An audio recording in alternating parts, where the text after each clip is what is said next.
All right, welcome back to the Sell Side Podcast. I'm Michael Stanley, and today we've got Rob Murphy of Vervic. Rob, thanks so much for being on with us. Hey man, thanks for having me. Excited to do it. Awesome. Well, let's hop right in. So kind of tell us a little bit about your story and how you got into the recruiting space and where you're at now. Yeah, probably the least conventional story you'd ever hear from a recruiting company. Most people, they'll tell you they fell into recruiting. Nobody goes to college to be a recruiter.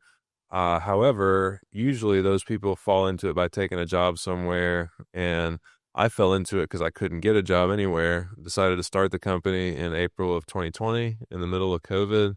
And that's the summary of how I got into recruiting. That's incredible. That's incredible. Well,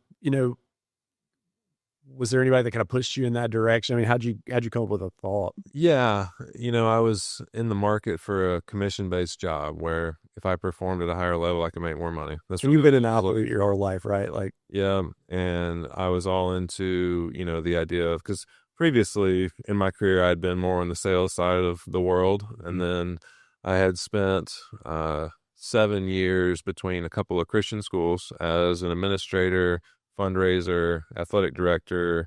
Those were things I had been doing. And so in each of those situations, I certainly felt like it was something that God had put in my path to do next. And I enjoyed it and had a blast doing it.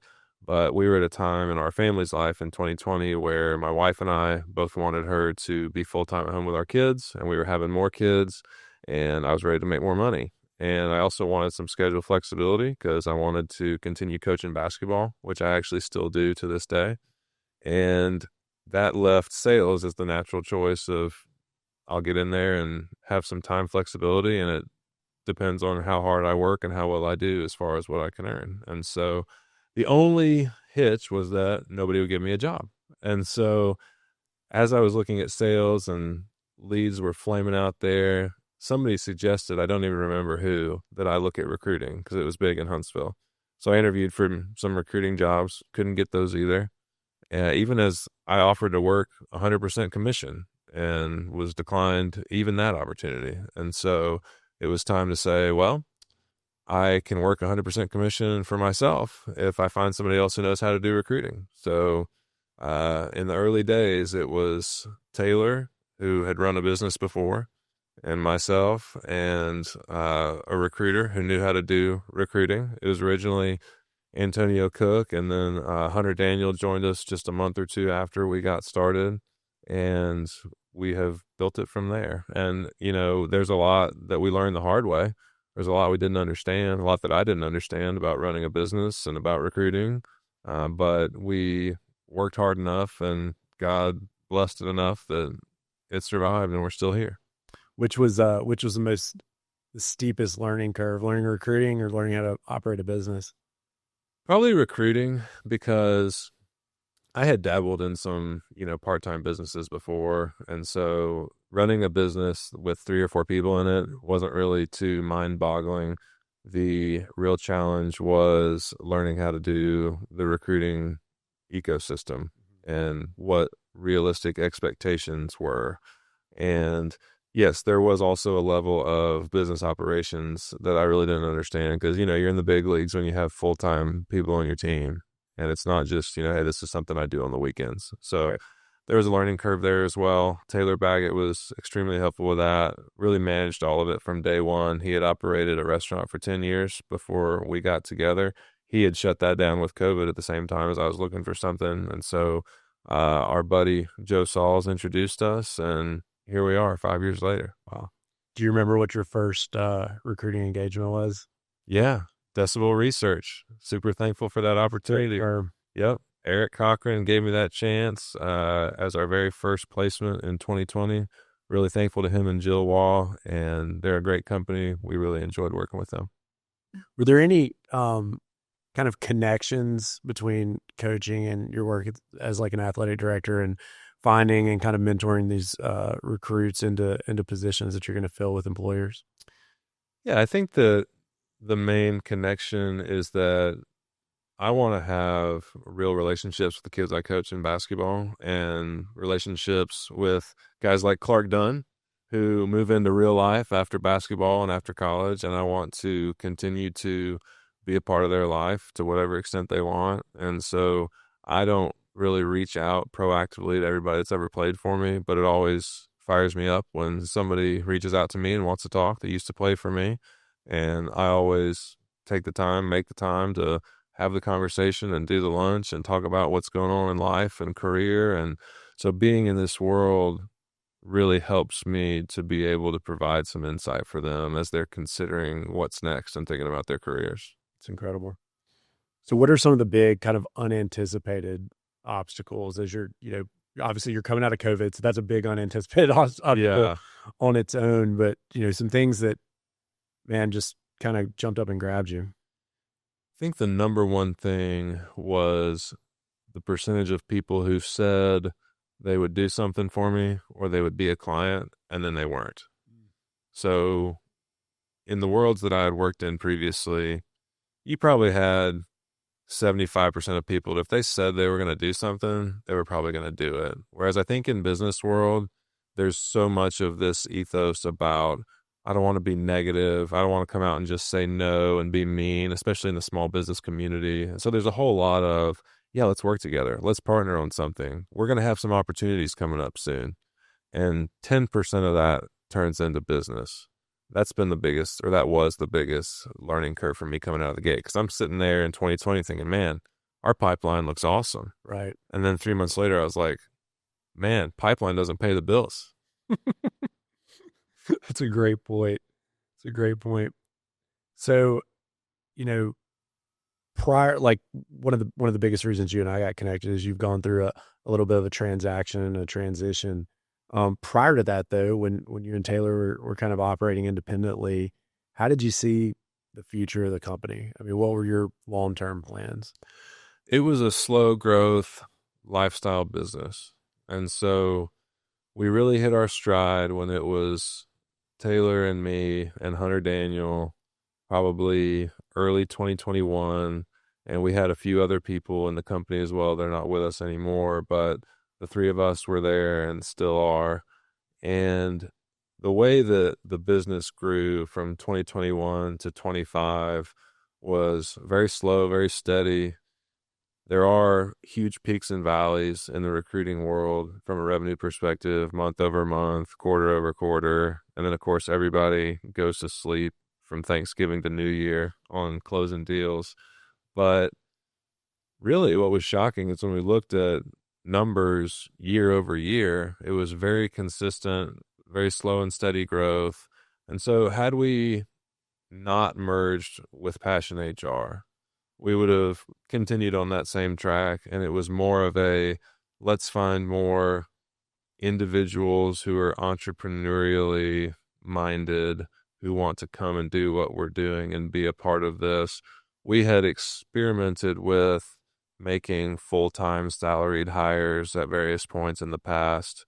And the way that we were set up, that just didn't really work out. We needed people who were accustomed to taking the risk, having the entrepreneur mindset, and eat what you kill type situation.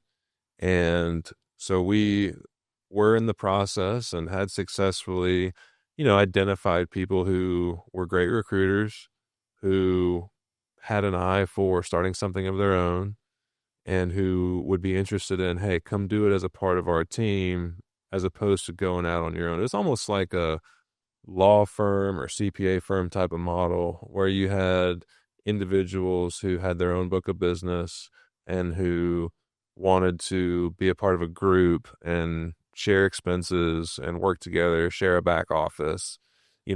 Hunter and I had a deal where I would find new clients and pass them to him for him to knock it out with recruiting. And then that also continued to be the case with Robbie Wilson, who joined us a few years back. And then we had been looking to do more, though, of kind of getting away from that a little bit and getting into more of people who wanted to run a full desk. And then we could also, one of the big challenges in the recruiting world on the agency side is just balancing supply and demand. You're always either too busy or not busy enough. And so the idea with having more full desk people in the company is we can help modulate and balance out each other's supply and demand. You know, Right. when this person has 3 new clients and this person doesn't have any, great. We're going to work together on these things and share the revenue, you know, and then that's going to flip back and forth throughout the year. So that had been the growth model. We had also tacked on some other business units, an HR outsourced business unit. There was even a compliance business unit for NIL stuff with college athletics. Oh, Wasn't even really connected. There was a consulting business unit. You know, we had done other things where, in line with that same model, we had individuals who really excelled in providing consulting in other aspects. And basically, they joined us with the same idea of they're going to come in, use us as home base of the company and the back office and the website and the camaraderie and the let's go out and do this thing from a small business mindset. In the end, that became too separate in terms of business models. It became too disjointed. And with everybody who had been doing those types of things, we ended up just saying, hey, why don't, for the sake of clarity, simplicity, marketing, communication, you take your clients and go be a solo shop and do your thing, right? And that ended up being a win for everybody. So it had really been 23 or 24 when we narrowed it back down and said, direct hire recruiting is what we do, and it's all we do. And it's the way we're going to brand ourselves and build this thing. It's where we're going to focus. You know, we have a few niche areas between defense contracting, general contracting, construction, logistics, sales. Those are kind of the core areas for us. And we're going to really go after those segments hard and be very focused. So then it was ironic that we then, less than a year later, embarked on a merger that made us a little bit less focused. right. But there were different elements to it that caused it to be much more of a win for everybody. And it has gone really well since we did that, which was finalized in January. Okay. Yeah. So, I mean, how did that, what were some of the strategic opportunities for Passion, obviously, in the strategic opportunities for y'all and putting those two companies together, and kind of give us a rundown of how that happens? I mean, a lot of folks that listen to this podcast are in a similar situation where, they can continue that kind of slow grind and steady growth, or they could do a potential merger or some other inorganic growth measure. Yeah, the merger has allowed both of us to combine forces, re-strategize regarding what are the things we're very best at doing, where do we want to grow, and I think because essentially we were two of mostly the same company. I mean, now Mike and his team were more focused on pure HR, whereas we were more focused on the pure recruiting. But what it allowed us to do was to bring a larger team together. Again, we've always valued the opportunity to bring in people who are A plus, top of their field. Mike is that in the HR world, 30 years of experience. He started Passion HR 8 years ago because he was providing so much free HR advice. He was out at the Hudson Alpha campus and people were in and out of his office all day. What should I do with this HR situation at my company? And he was like, man, I need to start getting paid for this. I'm giving people HR advice all day. And so, a true subject matter expert for all things human resources is what Mike brought to the table, along with an incredible team. And so we were able to, once we joined forces, take another look at, okay, what are the key areas where we really excel, where we really provide value, where we really love doing business. And we can now take our collected resources and really prioritize, how are we going to be great? How are we going to execute business development in a great way in each of these areas?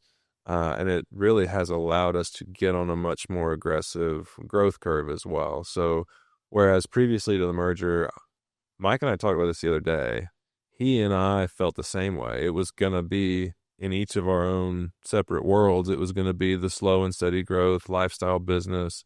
Whereas now it's more like, hey, we think we're going to be able to get to 10 million in revenue in the next few years. And it's because we were able to bring together the capabilities of what we were doing. And there's more to it than that as well. But it's now much more of a growth business and we're having fun. And part of the synergy between Mike and me as well is that we're at different places in the career arc. You know, Mike is probably 5 or 10 years away from retirement. I am 5 or 10 years away from being 30 years away from retirement, based on the ages of my kids and how expensive my life will be for the next 40 years. So, it's working out well for a lot of reasons. Yeah, so I mean, talk a little bit. I'd assume, just kind of given that demographic difference, that there was, there's kind of an overlaid plan of like, this is what company continuity would look like Hmm. as well. So, kind of give us a rundown of, from meeting Mike for the first time, like what that, Yeah. I mean, because really it's a dating process, right? Yeah. In any event like this, how did that go? Where were some of the rough points that y'all had to smooth over? What did the legal structure look like in the end? Just Mhm. kind of run us through that whole process. Yeah, we met last summer at a Vantage Leadership CEOs group. And we pretty quickly said, hey, let's get together and talk shop and compare notes about our world and gripe about the things that HR and recruiting people always complain about. And so we did that. And pretty quickly, I asked him, what do you want to do with the next 10 years of your business? Or what do you want to do in the next 10 years with your business? And he said, sell it. And I asked why, and we were talking, and you know, from there, we pretty much decided we were going to do it. It was just a matter of working it out. I mean, we didn't decide immediately, but over the course of a month or two and further conversations, we started talking in more detail about what it could look like. His main reasoning for wanting to sell was a succession plan and to kind of feel great about what was going to be the next 30 years of what he had built, Mm-hmm. and not 30, who knows how many years, but he wanted a succession plan. I wanted something different. I wanted a pathway to a different type of growth, different level of growth, different type of, let's do something cool. Let's make it a little bit bigger. Let's grow a little bit faster. I'm having kids faster than I'm increasing the revenue number here. So let's do something a little bit more. And, so legally, we built a new S Corp, Vervic. Both of the previous businesses are still legally in existence. Affinity Recruiting LLC, Passion HR Incorporated, and Vervic is an S Corp that owns 100% of both of those organizations. Obviously, everything client facing and outward facing is Vervic, but those still exist in the background as we wind them down and pay off old bills and whatever. And so, and there are also, I mean, well, that's too detailed, but the point is that's how we set it up. And Okay. so Mike and I and a few other guys all have pieces of ownership in Vervic, the S Corp. Okay. That's awesome. So, any time you put two cultures together, Mm-hmm. uh, even if they're remarkably similar, Mm-hmm. there are rough spots. How, Mm-hmm. how did that look when you put your two firms together? And also when you and Mike started working, it sounds like y'all had a great working relationship from the get go. Yeah, no, I mean, there's definitely been, your classic conversation about communication styles and merging cultures together, as you said. You know, everyone on Mike's team was in a different generation than everybody on my team was. And so there was some of that learning curve as far as communication and working together. And yeah, we had to put some work into that. But here we are. It's only been 4 months, I guess. And I think those things are behind us. Now, you might ask somebody else in the company and they say, well, actually, no, Rob's a jerk. But I feel like those things are behind us. And I think we're on the same page and enjoying having a different perspective on different ways that different people look at work. And it's been good. Do you have any kind of, examples of kind of techniques, issues, things that you had to dig into a little bit? I mean, we just spoke with Brent Thompson recently, and he talked a lot about kind of, this is who we are, Yeah. and if that's not okay with you, then it's probably in the right place for you. That was obviously a very strong approach. Right. Yeah. We've had the luxury of approaching it from the angle of everybody here has been successful in this industry. Mm-hmm. So let's just learn from each other and see what we can pick up from each other. it really hasn't been very painful. That's awesome. That's awesome. So, I mean, at this point in your career, you experience more transaction history than most people do in a lifetime. So that's incredible. But thinking forward, Hmm. um, obviously, Mike is probably going to work in the business fewer years going forward than you do. What do you want the end of your career to look like? Like, how are you structuring Vervic to kind of leave the legacy you want to leave, and then how do you think about your own kind of end game? Yeah, my end game is that I don't really have any big aspirations to sell. It is the next transaction that will happen will be the company buying back Mike's ownership when he does decide that it's time to retire, which is going to be many years in the future. It's not coming anytime soon, but when it does come, that's the next transaction that will take place. Beyond that, hey, I figured out how to run one business in an area where I had no experience, and it was really hard. And there was a lot of miserable days and nights, and a lot of stress, and a lot of learning, and a lot of learning the hard way. And I don't ever want to do anything different at this point. It's like we figured this thing out. It's really hard to have a successful business. We've done it. We're continuing to grow. We're continuing to learn. And I would rather just stay in the same industry and continue to build on what we've done versus I have no interest in later on in my career going and starting something different. I mean, we're also in a place where we've just been extremely fortunate to assemble the team that we have together. And there's a lot of factors in it. One of them was just luck. Yeah. I mean, luck and timing and, being able to add some of the people to the company. We've hired 3 people in the last 2 months that are just A plus, people that I've always wanted to work with. We finally have had the opportunity to work together. They've joined the business. You know, the people in the business are also, they've become my closest friends. I mean, in this phase of life, when I have 4 little kids, I don't really have any friends outside of work. I mean, it's my family and it's work. So, I have no desire to build toward a particular sale.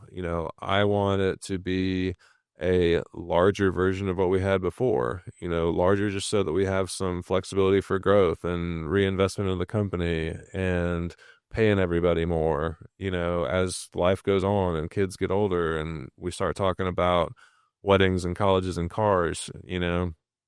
And so new and improved company, Vervic. I want to keep working with the same people. I want it to be a lifestyle business for all of it, for all of us, where we celebrate growing and making more money and enjoying what we do and being the best at what we do for a long time. That's kind of our mindset on it. Yeah. Is there a place, in either the HR recruiting industry or kind of your firm specifically for inorganic growth moving forward? I mean, could you see a similar situation to what you Yeah, just went through happening again? yeah, definitely. I think that the people who work with us would say, well, have said and do say that our culture is culture shock from so many of the kind of big box recruiting firms and in a good way. And so we have seen people come in and say, oh my gosh, it's so great to work here. And what that tells me is, yes, we have an opportunity moving forward to identify companies who are doing certain things really well and also are either they're distressed or there's a culture issue or something's going on or simply the grind of recruiting has burned somebody out. They're just sick of it. And we could acquire another business. Absolutely. That's on the table Yeah. moving forward. So where would that, strategically, just as you kind of think through it, and brainstorm, where does that fit in the suite of services that you have now? Do you kind of think in terms of like additions to HR, additions to recruiting? Are there other places that you would like to add revenue? It is all about the person and who it is at this point. I think what we've identified after 5 years of doing this is that we just want to work with people that we like working with, that we share the same values, and frankly, that we just enjoy each other on a personal level, or just have a mutual respect, Um, it's one of those things that it's hard to really define. Now, that doesn't have to necessarily govern who we hire. It's impossible to really tell everything about somebody you're going to hire before they end up working with you. But, and when you're talking about doing like a business merger or transaction or whatever you might have, I mean, the one thing that everybody that's ever been involved in that has told me that has held true for me as well is it's got to be with people that you just like doing business with. Right. I Awesome. mean, if you can analyze the crap out of it from a financial perspective and you can have the smartest legal and financial minds in the world look at this whole thing 100 different ways and do projections and et cetera. But if you don't like the people that you're going into business with, it's not going to go well. Mm. Man, that's great. That's actually a great thing to end on. James Wessel said in a podcast we did, like, you cannot overvalue the who. Yeah. There's no way that you can spend too much time thinking about that. Yeah. One last question I want to ask, and this is kind of becoming a recurring question because a lot of people have really, really interesting techniques, for lack of a better word, for hiring. Yeah. How do you decide somebody's right for Vervic? Like, how does that go? When we're hiring internally, it's not a 2 week, 3 week, 1 month process. There are companies, usually larger companies, where that works great. Mm-hmm. Those types of companies have processes in place for not even as much for hiring, but for onboarding, for the first 90 days, for training. We aren't a company, the 12 of us, that trains people. We identified that. It took us a few years to figure that out. But we don't train anybody. We don't want to train anybody. If we're going to hire you, it's because you already kick ass. Yeah. And we want you to come do it for us instead of for somebody else. And I mean, that alone is incredible because so few people realize, everybody thinks like, oh yeah, we'll get him up to speed. He's a great guy. I don't want to train anybody. Yeah. Nobody else in our company wants to train anybody. Now, we can conduct professional development seminars and trainings for other companies and their employees, and we do that very well. We have several people who do an awesome job with that. But as far as internally with us, we also are not a super process-driven company, which is something we need to address down the line. But for right now, it has never bothered me, and I don't think it's really bothered any of the rest of us in that, again, we want to bring in people who do incredible work and who have a track record of doing incredible work, and we're not going to tell them how to do it. Mm-hmm. So if you want to use HubSpot to track your progress, great. And if you want to use manila folders with 8x11 notebook paper, fine. Listen, if you're hitting your numbers, I don't care.